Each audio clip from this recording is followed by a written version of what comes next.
Hai para pemantik, mantik.co merupakan media alternatif berbasis di Kota Padang.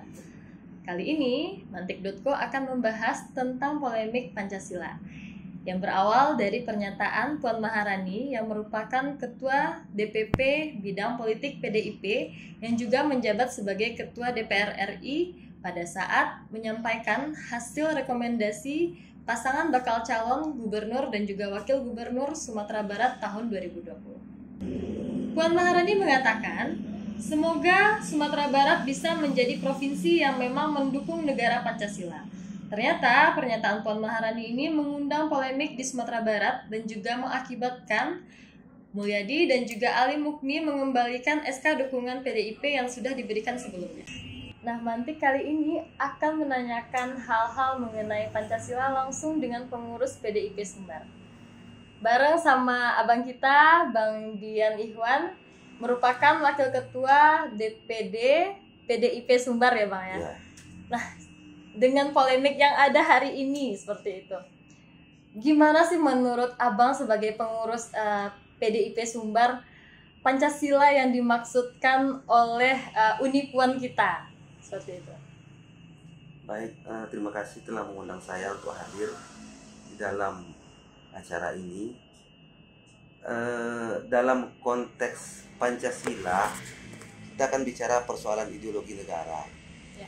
Artinya, tentu kita harus bicara lepas dari embel-embel partai politik. Itu yang pertama. Yang kedua itu adalah, saya pikir secara prinsip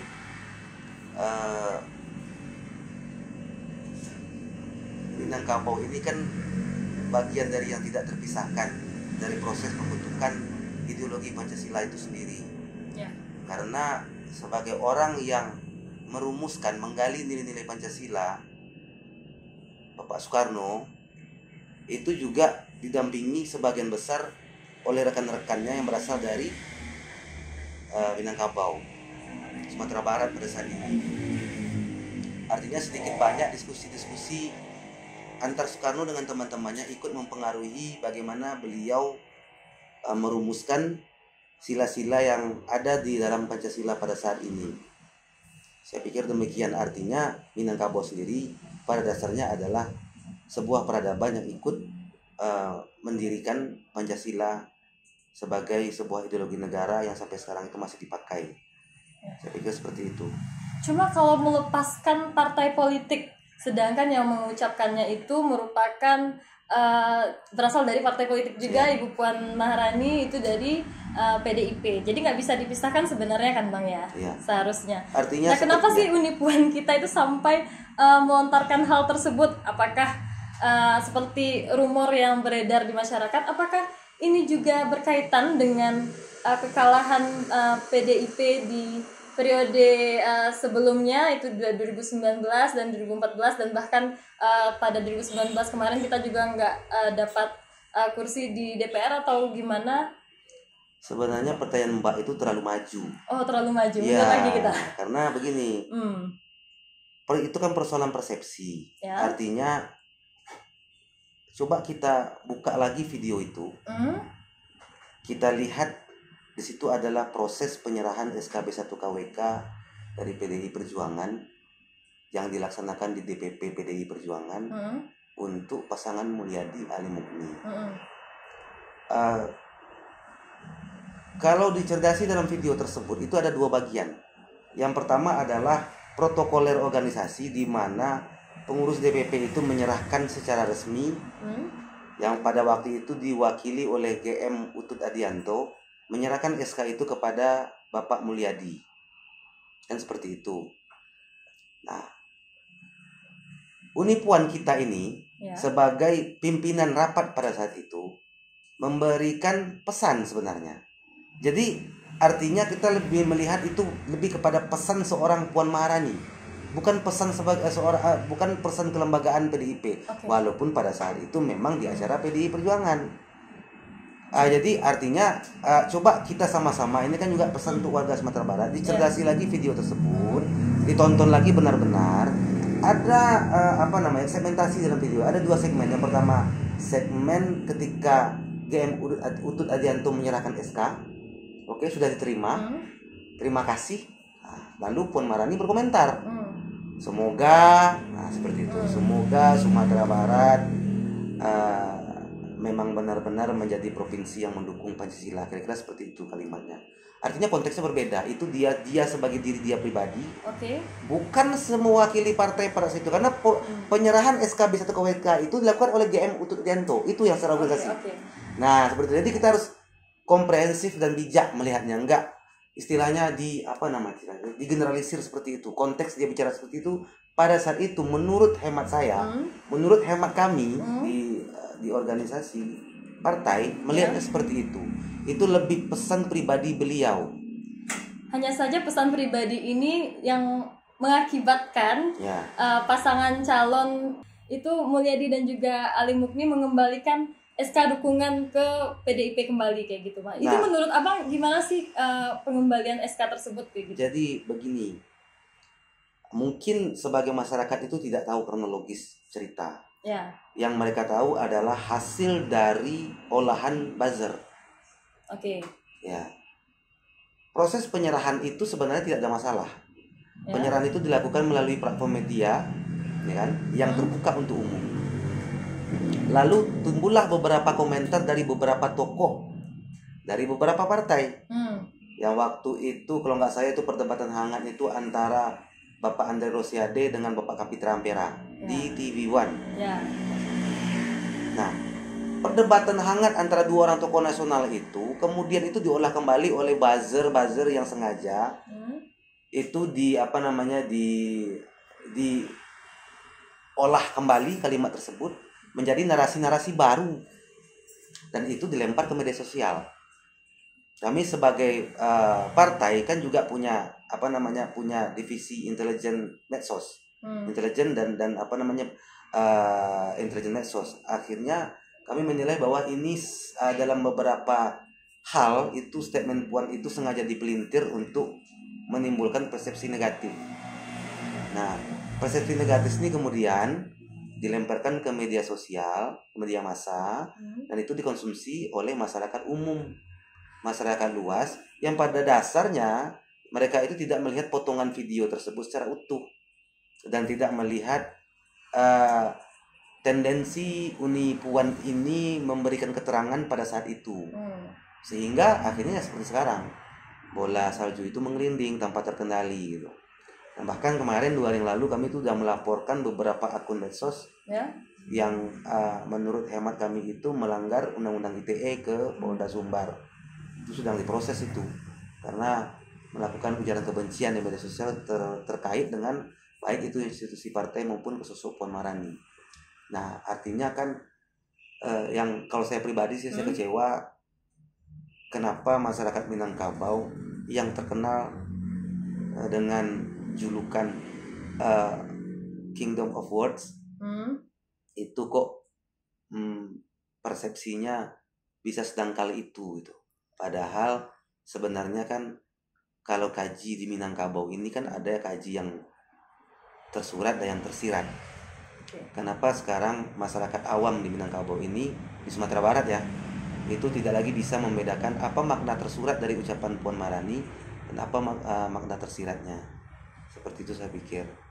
Persoalan maksud Puan, saya lanjutkan aja ya. Sebelum Mbaknya bertanya.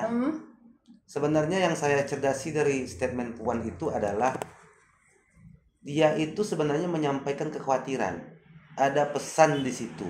Semoga kalau tarikannya kemudian, berarti selama ini Sumatera Barat itu tidak Pancasilais. Atau selama ini Minangkabau itu tidak Pancasilais. Memang dia tidak menyebutkan Minangkabau. Tapi kita semua tahu bahwa Sumatera Barat itu adalah mayoritas itu adalah orang yang menggunakan adat Minangkabau. Nah, kalau misalnya kata semoga itu bertendensi negatif seperti yang kita pahami pada saat ini, semoga Sumatera Barat adalah menjadi provinsi yang benar-benar mendukung negara Pancasila. Ketika kata semoga itu menjadi persoalan, kita pakai logika. Semoga panjang umur. Apakah berarti orang yang kita ucapkan semoga panjang umur itu kita tahu bahwa umurnya pendek? Kan belum tentu. Cuma masalahnya semoga sukses. Apakah berarti mereka tidak sukses sebelumnya? Sebenarnya itu semangat penguatan.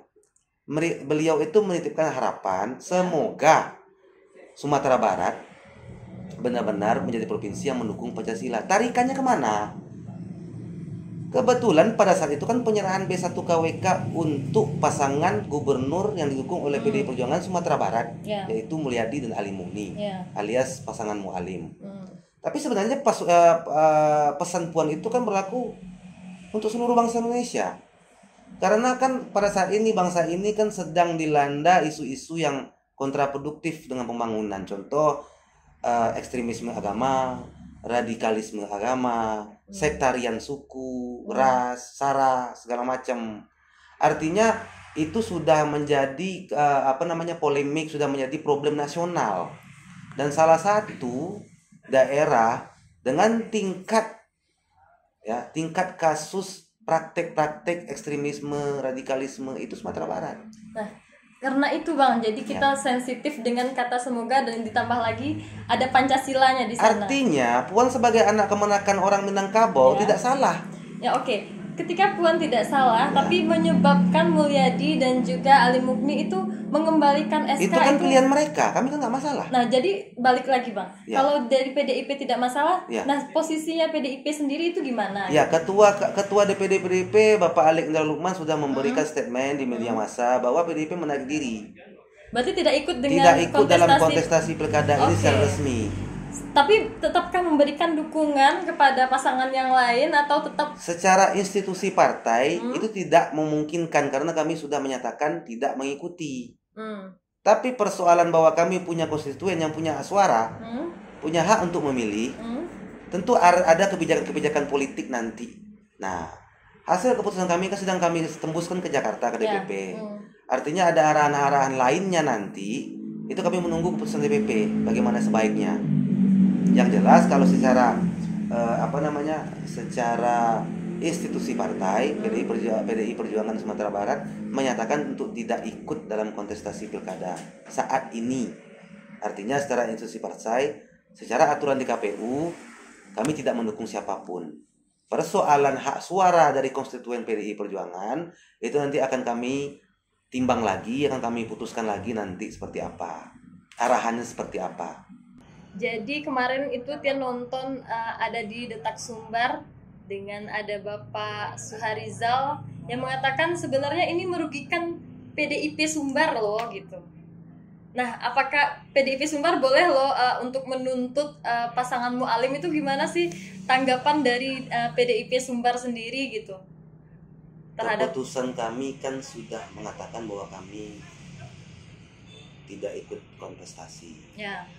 Artinya itu keputusan tersebut diambil atas pertimbangan-pertimbangan. Ketika ada masukan-masukan dari masyarakat, dari para ahli dalam hal ini yang mewawancarai, yang teman diskusi saya pada saat acara di Padang TV itu kan akademisi kedua-duanya, ada yang praktisi. Memang ada peluang untuk menuntut pasangan Mualim dalam hal ini karena dirugikan secara perdata.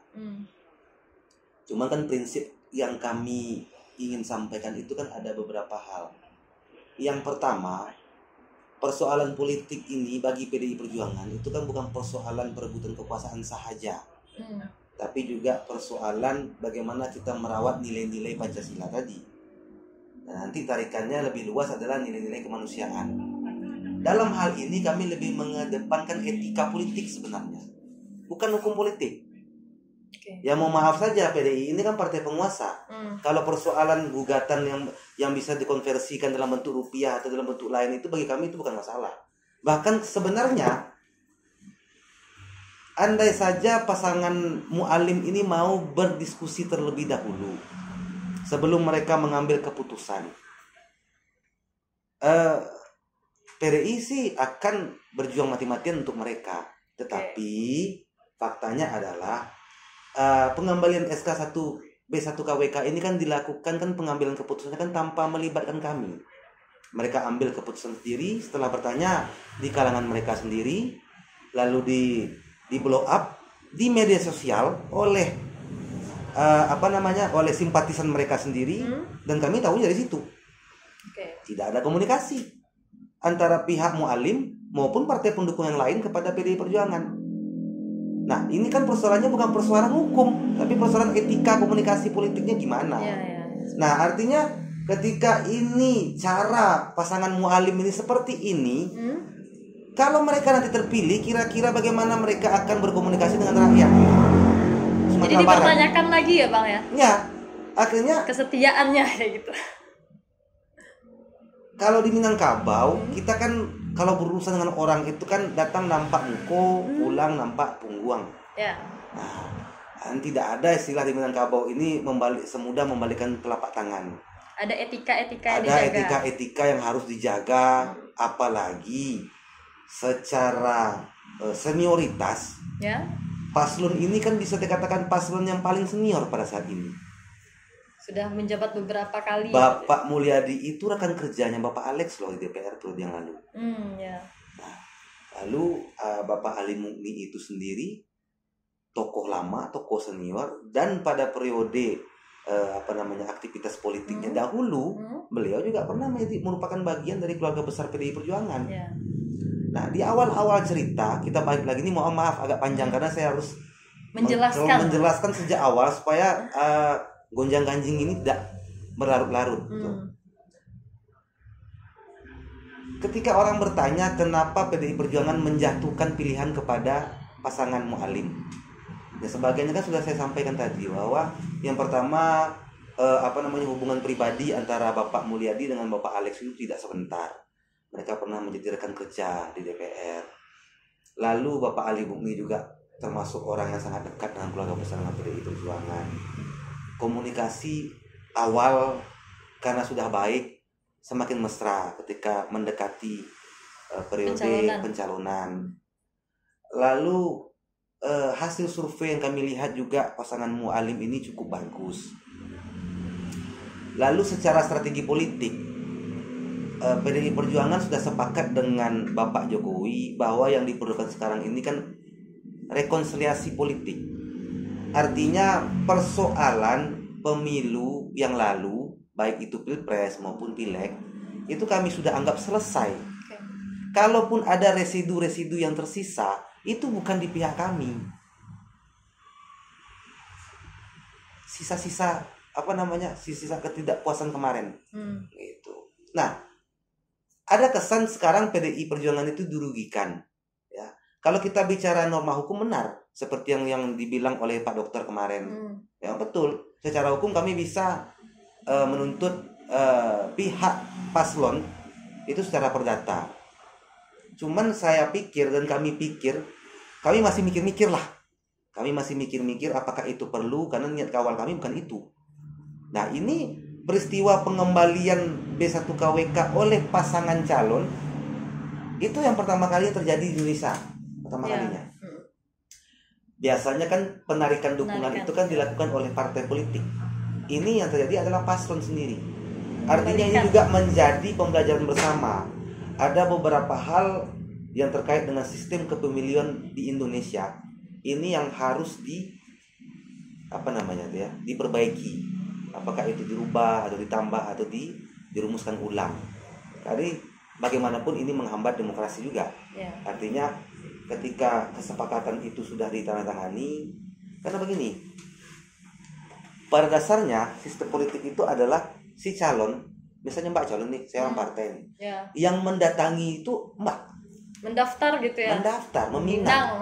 Kami anak daronya situ Marapulai.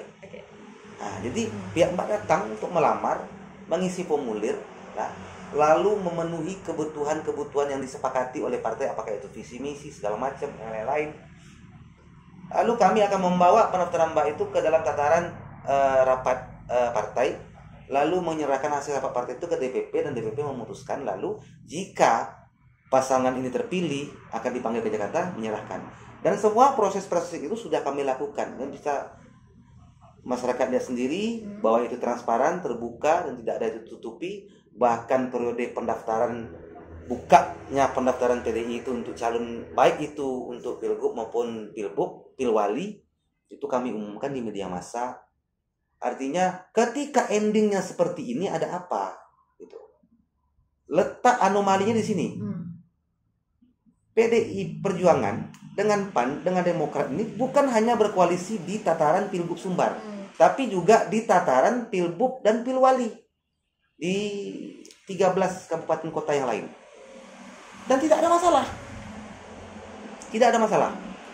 Atau semua koalisi-koalisi PDI, PAN plus partai lain, atau PDI, PAN, Demokrat plus partai lain, atau PDI, Demokrat plus partai lain di kabupaten kota, itu nggak ada masalah. Kenapa yang di tataran Pilgub Sumbar menjadi masalah? Dan bentuk ketidakdendaman kami, kalau saya jadi petinggi partai, kalau kita membicarakan ego partai, PDI kan partai penguasa, gitu. Kami kan bisa, udah kalau kalian mengembalikan SK1 KWK PDI Perjuangan, sudah kita tarik seluruh dukungan kita dari seluruh paslon yang berhubungan dengan PAN, dengan Demokrat, bisa saja. Tapi kan kami tidak seperti itu. Kami melihat ini lebih kepada faktor miskomunikasi yang seharusnya tidak terjadi. Yang seharusnya etikanya dijaga seperti itu. Itu pertama. Yang kedua itu kan persoalan menjaga komitmen. Yang ketiga itu adalah persoalan menjaga komunikasi.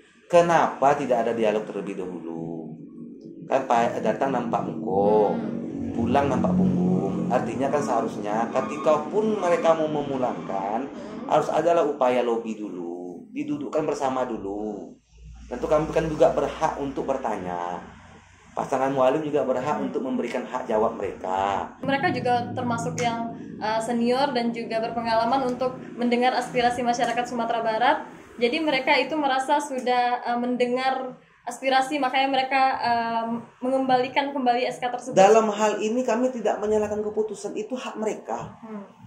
Kok kalari marapule itu kan garu ke kemana? Ya kan? Cuman kan caro nyupai. Nah, narasinya seperti ini.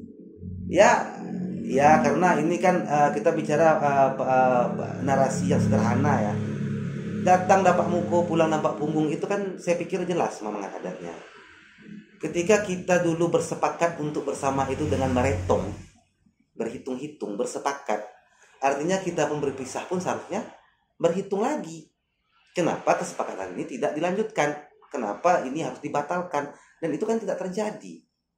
Keputusan mereka untuk mengembalikan B1 KWK itu kan dilakukan tanpa koordinasi, tanpa klarifikasi kepada PDI Perjuangan. Dengan tanpa klarifikasi konfirmasi tersebut. Gitu. Nah, jadi banyak rumor yang beredar bahwa kesannya takut tabok rendong gitu loh bahasa. Saya ulangi lagi, itu hak mereka. Jadi mereka kesannya kayak cuci tangan gitu ya. Kalau cuci tangan kita nggak tahu, itu kita bicara motif mereka. Karena tidak ada komunikasi. Bagaimana kami mau menyimpulkan bahwa mereka cuci tangan, bahwa mereka membalikkan telapak tangan, kan seperti itu. Apakah mereka ringan tangan atau panjang tangan? Kami nggak bisa memutuskan. Karena tidak ada komunikasi. Nah itu istilahnya kami ini seperti digantung tidak bertali. Tapi ya sudahlah, tanggal 5 kami memutuskan bahwa kami mundur dari kontestasi pilkada. Dan kami tidak pula lantas ujuk-ujuk pindah ke lain hati, enggak. Ya. Dalam posisi yang seperti ini kami lebih memilih untuk merawat persatuan masyarakat di Minangkabau dalam kontestasi pilkada. Jangan sampai manuver dari PDI Perjuangan Sumbar ini merugikan masyarakat Sumbar dalam kondisi yang seperti sekarang. Lebih baik kami berada di pinggir lapangan.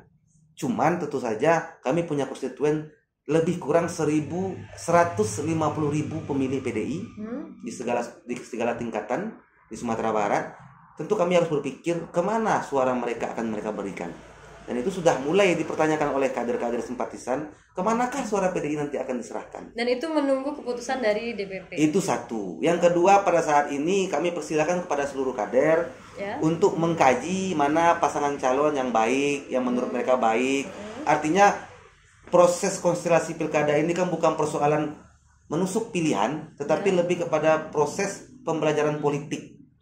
Artinya kami merekomendasikan kepada seluruh kader bahwa dan simpatisan bahwa pilihlah calon yang sesuai dengan hati nurani, pelajari visi dan misi mereka. Sembari kita menunggu keputusan partai, dan partai juga membuka peluang seluruh masukan dari simpatisan dan kader PDI. Dan nanti kami rumuskan di tingkatan DPP Kalaupun akhirnya nanti akan mengeluarkan keputusan resmi, itu kami akan ikut, ya kan? Kami akan sampaikan transparan kepada masyarakat. Kalaupun DPP akhirnya bersikap sama dengan DPD, ya, artinya kita akan memulangkan ini kepada kader masing-masing, di mana mereka akan berdiri. Yang jelas mereka punya hak suara dan mereka punya hak untuk memilih. Kami tidak mau menghambat itu. Yang jelas secara institusi partai, PDI Perjuangan Sumatera Barat memutuskan untuk tidak mengikuti. Nah, seperti itu. Nah, jadi menurut Bang Ian sendiri nih, dan juga mewakili dari partai, itu gimana sih PDIP Sumatera Barat menahan atau mengontrol isu yang berkembang, dan juga gimana sih latar belakang kenapa Uni Puan itu mengungkapkan hal yang seperti itu gitu? Begini,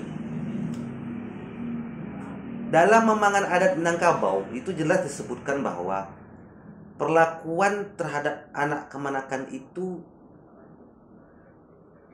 di Minangkabau itu dalam adatnya disebutkan bagaimana sih Ninik Mama atau Caum Cadi Pandai itu memperlakukan anak kemanakan. Dalam Minangkabau kan disebutkan anak di pangku, kemanakan dibimbing. Artinya apapun komentar, apapun sikap dari orang Minangkabau yang berada di ranah Minang pada saat ini, hendaknya tidak jauh dari tataran itu. Ketika seorang kemanakan itu melontarkan statement yang menurut Ninik Mama ataupun anak kemanakan di tanah Minangkabau ini itu kontroversial, kan ada saluran-salurannya, saluran-saluran yang pantas, yang beradab, dan yang seharusnya. Nah, kalau memang menurut Ninik Mama itu statement Puan itu dikategorikan sebagai statement yang memancing reaksi negatif, seharusnya kan Ninik Mama itu memanggil Uni Puan ini untuk pulang, lalu dibuatkanlah tempat untuk duduk mereka, dibicarakan. Uni Puan itu menitipkan pesan yang seperti itu tentu ada kekhawatiran. Dan apakah salah ketika anak kemanakan dirantau itu khawatir terhadap kondisi kampungnya? Salah nggak? Saya pikir kan tidak. Nah, persoalannya statement beliau ini bertendensi negatif kan juga tidak lepas dari persepsi masyarakat Minangkabau, masyarakat Sumatera Barat melihat pada institusi partai PDI Perjuangan ini sendiri. Selama ini PDI Perjuangan Sumatera Barat kan selalu berpikiran open minded. Kami tidak mau membuka front, kami tidak mau berdialektika atas isu-isu yang sebenarnya tidak urgent dan tidak penting. Kalau tuduhan-tuduhan terhadap institusi partai sudah banyak, yang partai PDI Perjuangan beginilah, PDI Perjuangan begitulah, itu kan selama ini tidak kami tanggapi. Cuman akhir-akhir ini kami melihat tendensi tersebut semakin tidak baik, dan ini semakin digelindingkan ke arah yang tidak sehat. Seperti yang saya bilang tadi, baru saja kemarin kami melaporkan beberapa akun yang menurut kami itu sudah melanggar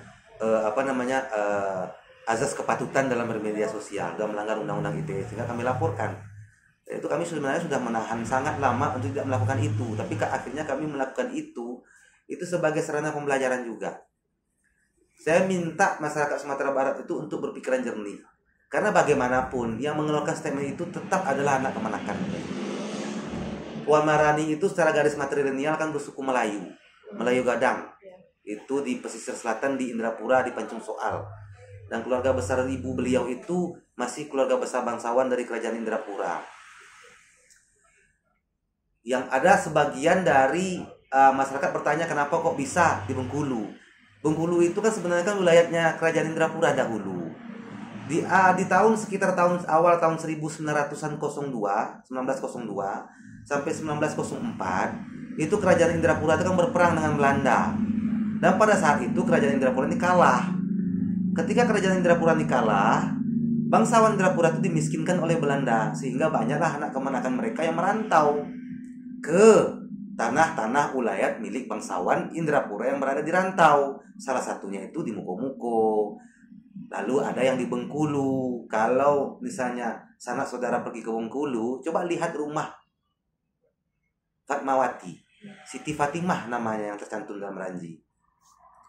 itu letaknya tuh di pusat kota Bengkulu. Artinya itu tanah bukan sembarangan orang yang punya.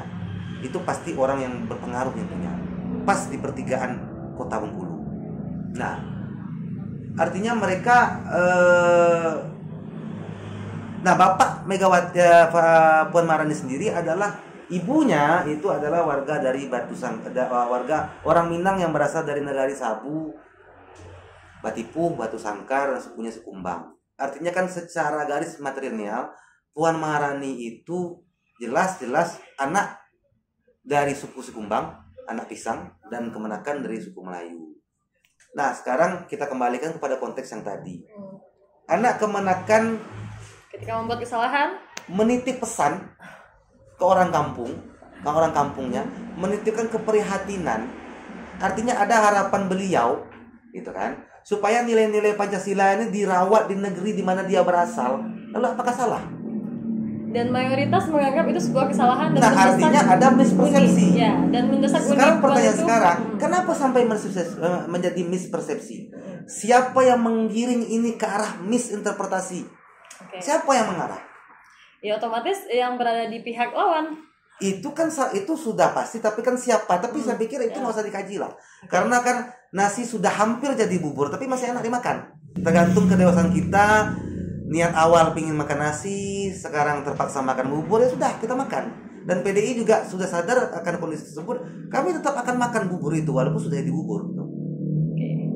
Sikap kami sudah kami sampaikan, konsekuensi akan kami terima. Artinya kami kehilangan hak kami untuk berpartisipasi aktif.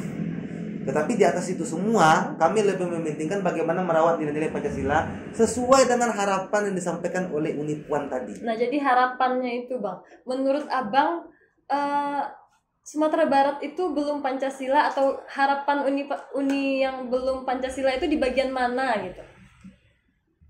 Secara nasional sekarang itu kan merebak isu-isu sektarian.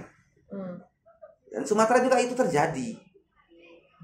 Yang namanya jiwa nasionalisme, jiwa Pancasilaisme itu kan fluktuatif karena itu ideologi sifatnya. Sifatnya itu itu prinsip, dan prinsip itu kan bisa goyang. Kita bisa lihat dari keadaan, contoh dari keadaan beberapa negara. Uni Soviet. Ketika awal dipimpin oleh kerajaan SAR, itu mereka bersistem aristokrasi. Dan rakyat Rusia itu sangat percaya pada raja mereka. Lalu terjadilah revolusi Bolshevik tahun 1917. Kepercayaan rakyat itu berubah menjadi kepercayaan yang baru di bawah kepemimpinan Vladimir Ilyich Lenin. Berjalannya waktu, dipimpin oleh Stalin, dipimpin oleh Nikita Khrushchev, lalu dipimpin, akhirnya terjadi dekadensi nilai ideologi dari masyarakat Soviet pada saat itu, sehingga mereka meminta perubahan. Artinya pemimpin Soviet pada saat itu gagal merawat ideologi. Akhirnya terjadilah tahun 1990-an awal, Uni Soviet runtuh dan berganti menjadi negara demokrasi sampai pada saat ini. Artinya apa? Artinya apa? Ideologi itu fluktuatif. Ditambah lagi isu-isu sektarian selama ini yang ngerongrong ideologi Pancasila, dan itu berlaku bukan hanya di Sumatera Barat, tapi dari Aceh sampai Papua, termasuk Sumatera Barat. Jadi ada juga pergeseran nilai-nilai. Ada pergeseran nilai-nilai, ada upaya sektarianisme yang untuk mengobok-obok rasa negara. Kita semua tahu itu. Terlepas apakah kita mengakuinya, mengungkapkannya, tapi tanya hati kecil, itu terjadi. Bagaimana sekarang persinggungan antar pemeluk agama itu gampang digesek, gampang terjadi bentrokan.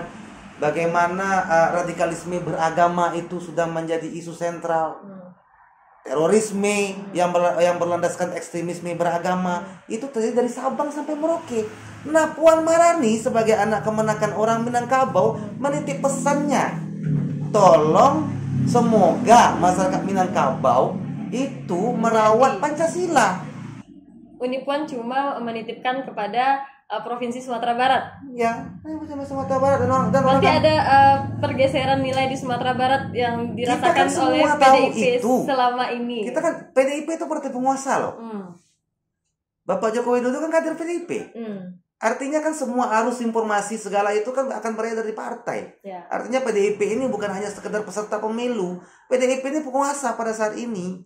Artinya dia bertanggung jawab terhadap keberlangsungan Republik di periode kepemimpinannya 5 tahun ini. Jadi jangan melihat hanya sekedar ucapan satu kalimat dari Puan Maharani. Kita lihat jabatan beliau itu ketua DPR.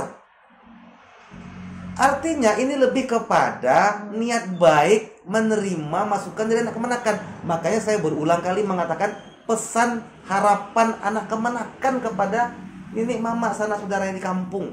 Dari seorang kemenakan yang sedang gelisah di rantau. Dan mereka sekarang, dan anak kemenakan ini berkuasa. Artinya apa? Dia tahu apa yang terjadi. Nah, ketika dia menitip pesan kepada orang kampung, ini kenapa kita harus reaktif?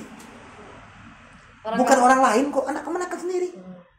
Dan dari PDIP sendiri, PDIP Sumbar khususnya merasa ketika anak kemenakan melakukan kesalahan, seharusnya idealnya itu nenek mama dibimbing, membimbing. Jadi persoalan membimbingnya bagaimana tentu nenek mama yang lebih tahu. Tidak mungkin kami sebagai institusi partai untuk ikut dalam ranah itu gitu. Karena itu ranah anak nenek mama dan kemenakannya. Jadi ada ruangnya, ada waktunya, ada caranya. Dia mau manggil kemenakannya pulang, silakan datang, akan kami fasilitasi sebagai partai itu. Artinya ini persoalan personal antara Puan Maharani sebagai anak kemenakan dengan nenek mamanya yang di kampung. Bagaimana PDIP mau ikut itu? Kami nggak mau ikut itu. Itu serah mekanisme mereka seperti apa gitu. Yang jelas mari kita mencerdasi statement Uni Puan tadi dari pikiran yang bersih, terlepas dari embel-embel ataupun isu-isu selama ini beredar gitu. Nah, apakah istilahnya apalagi ditambah dengan ada yang saya bilang tadi, artinya ada mekanismenya bagaimana kita membimbing kemenakan ini. Kalaupun dia keliru, tapi saya melihat ini sebenarnya bukan itu. Saya melihat ini niat baik. Niat Puan mengatakan statement itu berarti dia berniat baik. Nah, niat baik orang kampung bagaimana? Ada nggak orang kampung ini berusaha untuk memaklumi statement beliau, memaknai statement beliau itu lebih positif, gitu kan? Hal yang baik sekalipun ketika diterima dengan perasaan yang buruk akan buruk. Hal yang buruk pun ketika diterima dengan perasaan baik bisa diselesaikan, bisa dibuat baik. Jadi harus diterima dengan perasaan baik. Nah, siapa tahu memang titipannya benar. Siapa tahu bahwa harapannya itu memang terjadi gitu. Dan apakah salah ketika anak kemenakan itu berharap? Kan tidak. Nah, seperti itu. Ya kita di Minangkabau ini ke sebuah peradaban yang sudah komplit lah, sudah paripurna gitu kan. Semua ada mekanismenya, semua ada jalannya. Dan prinsip Minangkabau ini kan tetap semuanya itu dimusyawarahkan. Jangan Uni Puan itu dituding, jangan dia dihakimi di media massa, jangan dia dihakimi di media sosial. Karena itu tidak akan menyelesaikan masalah. Itu akan membuat residu-residu yang kemarin itu menimbulkan letupan-letupan baru. Ketika itu terjadi maka benarlah kata Puan itu. Nah, jadi dari permasalahan ini sebenarnya kita juga bisa dapat hal-hal baiknya. Siapa tahu Uni Puan yang diomongin benar, yang pertama. Yang kedua, siapa tahu ini juga membuat Uni Puan balik lagi ke Minangkabau, belajar lagi. Siapa tahu jadi Bundo Kandong yang lebih Bundo Kandong dibanding Bundo Kandong hari ini. Saya melihat begini, Puan Maharani itu bukan sekedar Bundo Kandung. Puan Maharani itu Limpape. Tahu Limpape? Limpape rumah Nanggadang. Nah, kalau kita melihat rumah Nanggadang ini sekarang itu gonjong ujung itu di Aceh dan gonjong satu lagi itu di Papua, apakah Indonesia ini bukan rumah gadang? Nah, Limpape-nya siapa? Bukankah Puan Maharani? Lah, pernah orang di kampung melihat itu, berpikir lebih luas. Bahwa anak kemenakan mereka ini sekarang Limpape rumah gadang Republik. Bukan sekedar rumah gadang yang di Jepuro. Bukan sekedar rumah gadang yang di Batipuh. Tapi rumah gadang Republik, beliau lah Limpape-nya. Megawati sebagai ketua umum PDI Perjuangan yang merupakan partai penguasa yang megang kunci rumah gadang. Puan Maharani sebagai ketua DPR sampai orang Bario, Batido. Artinya kita harus melihat ini secara lebih luas. Tidak hanya sekedar persoalan ini partai berwarna merah, ini partai didirikan oleh anak Soekarno. Soekarno punya masalah dengan BRI. Itu udah masa lalu. Itu udah masa lalu. Kita harus mulai memaafkan. Bagaimanapun Soekarno itu kan orang Mando. Nah, fakta-fakta ini harus terus. Makanya ketika saya diundang oleh channel seperti yang sekarang sedang Mbak kerjakan dan tim, saya diundang di media televisi, saya diundang oleh media radio, itu saya selalu antusias untuk bicara. Karena ini memang harus sebarluaskan. Artinya zaman terus bergerak, masyarakat Minang harus terus menyesuaikan dirinya di tengah persaturan sosial politik ada di republik ini, dan nanti juga yang terjadi di sekeliling dunia gitu. Ingatlah faktanya bahwa Puan Maharani adalah Limpapi rumah gadang republik. Ketika dia menitip pesan kepada rumah gadang di kampungnya, saya pikir itulah adalah hak dia sebagai hak kemenakan. Dan hak ini Mama Kemenakan adalah untuk menerima harapan beliau itu dengan dada lapang dan terbuka. Ketika ada sesuatu hal yang tidak pada tempatnya menurut Mama di kampung, ada mekanisme adat untuk memperlakukan anak kemenakan. Panggil dia, sediakan ruang untuk bermusyawarahnya, sampaikan, bicara dari hati ke hati. Ini Mama di kemenakan. Jadi, apa makasih kemenakan mengecetak itu patang bisa kemenakan sampai ke Mama. Ya. Jangan membuat tudingan di media sosial gitu. Artinya kita sebagai bangsa yang besar, bangsa Minangkabau ini tidak kunjung bijak sampai sekarang gitu menghadapi modernisme gitu. Nah, jadi saya ingin menyampaikan itu supaya polemik ini segera dihentikan karena ini tidak konstruktif. Merugikan masyarakat Minangkabau, merugikan pasangan mualim, merugikan institusi partai kami, dan merugikan saya sendiri gitu. Karena saya sudah gerah, saya sebagai pengguna media sosial, saya sebagai warga Sumatera Barat, saya sebagai anak Kemenakan, saya sudah gerah. Itu loh. Kita dalam rangka kontestasi pilkada, dalam rangka regenerasi kepemimpinan di Sumatera Barat. Gitu kan? Kok kita sekarang ini lebih sibuk menghabiskan energi untuk mengurus persoalan-persoalan sensitivisme, persoalan-persoalan yang menurut saya tidak substansial. Maka kita balik ke fokus. Secara institusi partai sudah saya sampaikan tadi bahwa kami memutuskan untuk netral pada pilkada ini, bukan berarti kami tidak ikut serta, karena kami juga punya hak suara. Ya. Yang kedua adalah bahwa segala keputusan yang menyangkut keputusan yang sekarang akan kami tunggu keputusan DPP. Yang ketiga, kembali saya tegaskan, Puan Maharani adalah anak kemenakan. Dalam omongan adat Minangkabau disebutkan anak di pangku kemenakan. Di jinjing saya minta seluruh Mama yang ada di Minangkabau ini untuk memperlakukan beliau, ucapan beliau dan beliau sendiri secara pantas sesuai dengan alur dan patutnya. Jangan sampai nanti terkesan buruk muka, cermin dibelah. Manapu air dulang terpercik muka sendiri. Itu yang bisa saya sampaikan, Mbak. Oke, berarti tidak ada hubungannya statement dari Uni Puan dengan kekalahan PDIP pada sebelum-sebelumnya. Ya, gitu saya pikir tidak ada, karena kan bagaimanapun PDIP itu pemenang pemilu nasional. Ya. Kalau kami itu tidak dapat suara, tidak dapat kursi pada saat ini, itu kan persoalan rezeki, belum ditakdirkan. Mana tahu nanti kan setelah wawancara ini masyarakat Minangkabau, masyarakat Sumatera Barat lebih terbuka untuk menerima PDI Perjuangan. Kan seperti itu. Regenerasi di partai akan terus berlanjut.